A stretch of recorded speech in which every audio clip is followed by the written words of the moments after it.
Surveillance Capitalism. Shoshana Zuboff, Introduction, A New Economic Order. In her groundbreaking book, The Age of Surveillance Capitalism, 2019, Shoshana Zuboff identifies a novel, alarming mutation of capitalism that she terms surveillance capitalism. Unlike traditional capitalism, which organizes economic activity around the production of goods and services, surveillance capitalism profits from the capture, analysis, and exploitation of personal behavioral data. According to Zuboff, companies like Google, Facebook, Amazon, and Microsoft have pioneered and perfected this new logic of accumulation, transforming everyday human experience into a raw material for commercial practices of prediction and influence. Zuboff warns that surveillance capitalism represents not just an economic threat, but a profound social and political one, undermining individual autonomy, democracy, and the very concept of human sovereignty. Chapter 1: Origins of Surveillance Capitalism. Zuboff traces the origins of surveillance capitalism to Google's search engine business model in the early 2000s. Initially, Google's founders resisted advertising, but the 2001 dot-com bust forced a pivot. The company realized it could monetize users' behavioral surplus, the vast amounts of residual data users generate while interacting online. This surplus included not just search queries, but click patterns, time spent on pages, and other behavioral signals. Google's innovation was to refine these data into predictive models of user behavior, which it sold to advertisers in the form of targeted ads. The success of Google's AdWords and AdSense platforms marked the birth of a new economic logic: profit through behavioral prediction. Facebook quickly adopted similar practices, optimizing its platform to extract behavioral data from user interactions and emotions. Over time, the practices spread across Silicon Valley and beyond, shaping the operations of companies like Amazon and Microsoft, and even influencing insurance, finance, healthcare, and education industries. Chapter 2: The Mechanisms of Surveillance Capitalism. At the heart of surveillance capitalism are three key practices. 1. Behavioral extraction. Platforms record and monitor user behavior across digital environments, not only overt interactions, likes, shares, purchases, but also passive and involuntary signals, scrolling behavior, eye movements, GPS locations. 2. Prediction products. The extracted data is analyzed with machine learning and artificial intelligence techniques to produce predictions about future behavior. For instance, the likelihood someone will click on an ad, visit a store, or vote a certain way. Number 3. Behavioral modification. Beyond prediction, surveillance capitalists increasingly attempt to shape and nudge behavior toward profitable outcomes through targeted ads, personalized news feeds, automated notifications, and algorithmic recommendations. Thus, surveillance capitalism moves from merely observing human behavior to actively engineering it for profit. Zuboff calls this shift instrumentarian power, a non-violent but deeply invasive form of control over the behavior of populations. Chapter 3: The Expansion into the Physical World. Initially confined to the internet, surveillance capitalism rapidly expanded into the physical world through the Internet of Things, IoT, wearable technologies, smart homes, and urban infrastructures. Sensors embedded in everyday objects, from thermostats to cars to refrigerators, constantly collect data streams about individuals' lives.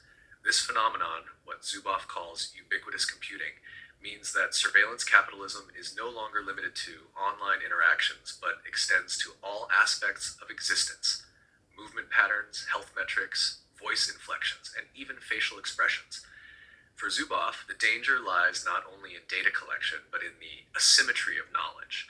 Companies know everything about individuals, while individuals know almost nothing about what companies know or how their data is used.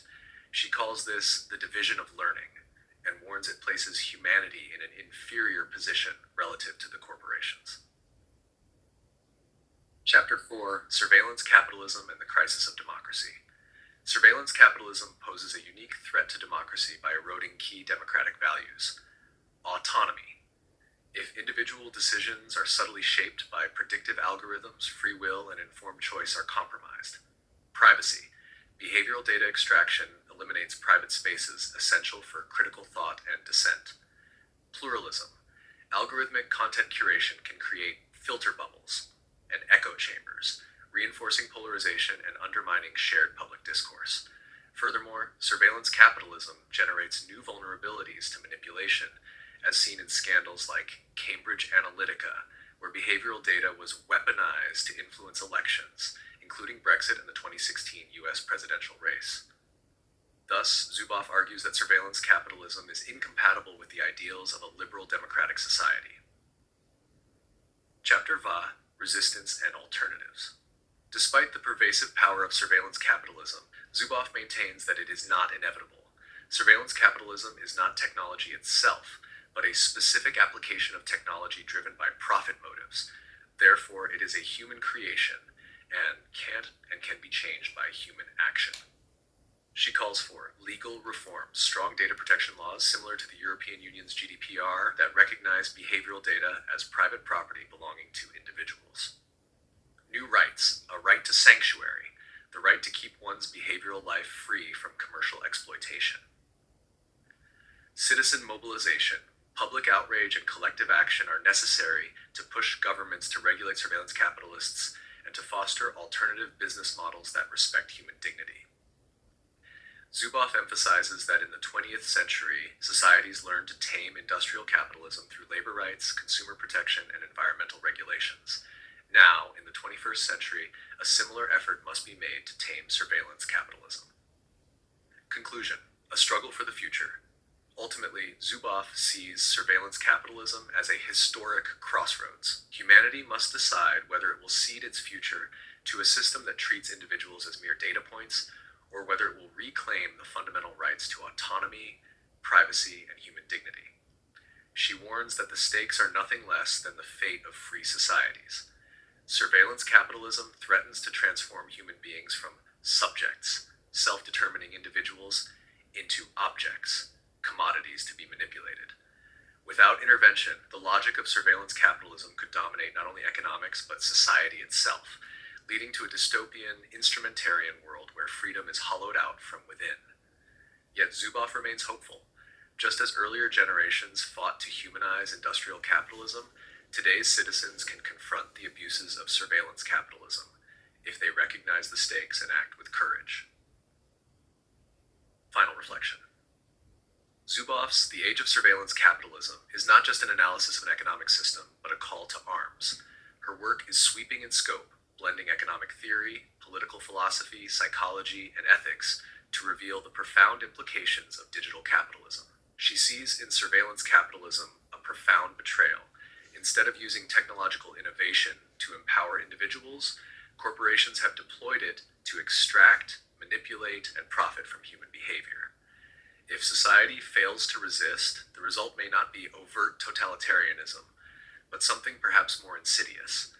A system where people are free on paper, but shaped and directed in practice by forces they cannot perceive or control. Therefore, Zuboff insists the fight against surveillance capitalism is a fight for the soul of humanity itself.